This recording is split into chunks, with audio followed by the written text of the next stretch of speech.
Hey, welcome back to the channel. In this video, what I'm going to be doing is I'm going to show you how to set up a dashboard that's sort of like this one right over here.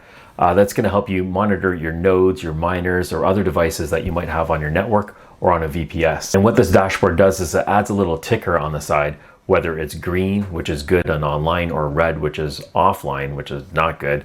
And it gives you a progress bar that shows you time over an hour, and it checks it every minute. If it finds a device offline, it has lots of different notification options that it can notify you when it's down, and then you can go ahead and action it. This program is called Uptime Kuma. The main requirement for this is to have Docker installed. So you can actually install this on Ubuntu or any other system on a VPS server, or you can install it locally on a Windows PC like I am right now. So I've tested out a lot of applications out there, and I find this one pretty straightforward and easy to use. I find it useful, and I think you might too as well. So let's go ahead and install it. Okay, so we're at the desktop and we already have Docker installed, and you can see that it's already running right here. If you don't have it installed, you can go ahead and check out this video and I'll walk you through the steps. It's a pretty straightforward installation. The application that we're going to be installing is going to be called Uptime Kuma.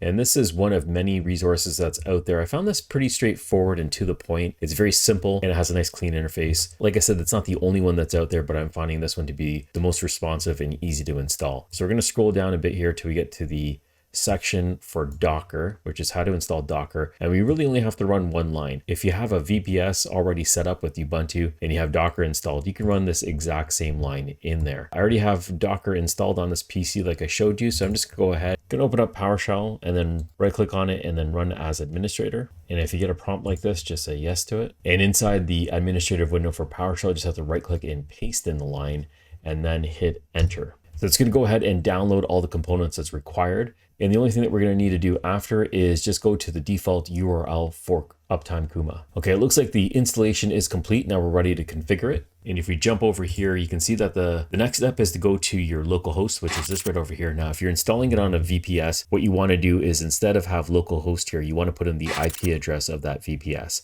So we're going to go ahead and click on that, and it's going to bring us over here to the setup page. I'm just going to full screen that a bit here. And what you want to do is put in a username. It can be any username that you'd like. So you can go ahead and put in your password and then put in your password again. And once you have that complete, click on create. All right, so here is the default page, and it gives you the quick stats for up, down, and unknown and paused. It'll also give you the timeline of events that's happening over here. And this is where you'd actually see all your nodes listed. You can create a status page that can be public facing. And when you click on the status page, it'll actually show you something like this. This is the one that I'm using right now to manage my nodes. So you can customize it in many different ways. It also allows you to put in some CSS code. And we'll just jump back over to the dashboard over here. And why don't we just add in a device right now to monitor it? So we're going to click on the add monitoring option. Under general, under monitor type, we have many different ways that we can access our systems. So we have over here is monitor type. Typically what you're going to want to do for most VPS servers or PCs is just ping. It's very simple. You're pinging it to make sure that it works. But you can also check out web pages, Docker containers. Not smart enough to figure that out yet, but you can set up Docker containers, which will be very accurate. And then you also have the monitor type for push, and then some other options down here at the bottom. We're going to be selecting ping, and then we're going to give it a friendly name. And I have my own made up naming convention. You can set it up however you want, but you want to use some sort of naming convention so it looks cleaner and it's easy to access. So the way I do it is the service type, and in this case, it's going to be a VPS server, so VPS. And then I just go with a 3-digit number, so 001. This is the first VPS server that I have. Then I go with a supplier. In this case, it's DigitalOcean. I'm just going to use DO for DigitalOcean. And then the last part is I like to put in the city there, so TOR for Toronto, or you could go by country. I'm going to be using Toronto because that's specifically where this VPS server is. Next, what you want to do is put in the host name. For the host name, it's going to be the IP address for this server. So I'm going to be putting in the IP address for my VPS that I have over here. And what it's going to do is it's going to ping it every 60 seconds. And then you have the amount of retries that you want it to have before it notifies you. So that's the heartbeat intervals. And you can see that we have the retry. It'll reset the notification if it's down X amount of times. So you put how many times it's down here, and consequently it'll be notifying you. Advanced option, which is upside down mode. It just changes the order of things. And then the last part over here is tags. So I usually just put in the type of service that's on this node. If I'm having multiple nodes, I'll put multiple services here. So what I have right now is, this is my streamer node. So I'll just type in the name streamer over here, and then you can pick a color. I'll pick orange because that's sort of the color of streamer right now. And then you click on the add button. There we go. So that's all set up and everything looks good to me. If you want to set up notifications, you can click on this option over here. And this is where you can set your notification type. So like I had mentioned earlier, you can send it can send you an email. There's quite a few different options over here. You can send it through SMS if you have an SMS manager, Slack if you have a Signal group, Push Bullet. There's just so many in here. Discord, there's like tons of things you can go through here and automatically set it up to be notified. I'm not going to set up a notification right now. So we're going to scroll down here. We have everything that we need, and then we're just going to click on save, and you can see that it's automatically saved over here. We can see that it's already pinging, and it's going to ping it once every minute. And what I'll do is I'll add another node that I have with multiple services on it, and I'm just going to be adding it in here. So I'll click on add monitor, and this is a local PC though. I just have to go over here and select ping, and I'll just give it a name. I'm going to call it LAN 01 Toronto.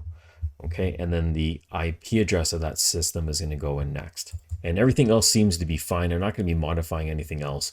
But what I will be doing is adding tags because I have multiple services on here. I'm running a pre-search node, so I'll go ahead and just type in pre-search,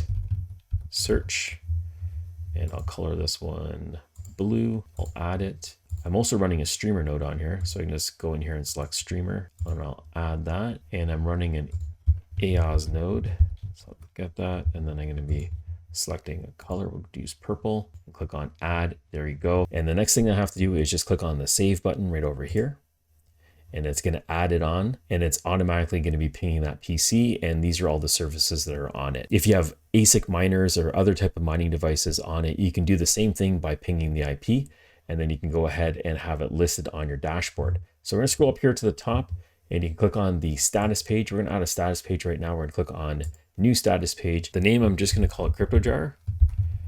And then the slug I'm going to give it is just called nodes. That looks good. And then we can go ahead and click on next.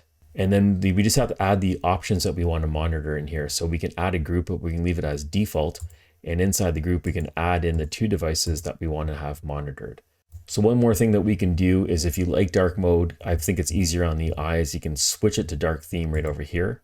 And everything is in the dark mode option. You can just save it, and then you get a nice layout over here that shows you the status of everything that's on your network. You can have multiple devices, and I'll just pop up on the screen my nodes right now that I have, and you can see I have quite a few here. Most of them are either pre-search or streamer nodes. A little bit of caution if you're going to be running it on a VPS. It's a lot more secure if you run it on your local LAN, in my opinion. There's fewer possibilities of outside intrusions when you keep the majority of your ports closed. You can do what you want. VPS definitely is nice because you can access it anywhere all the time.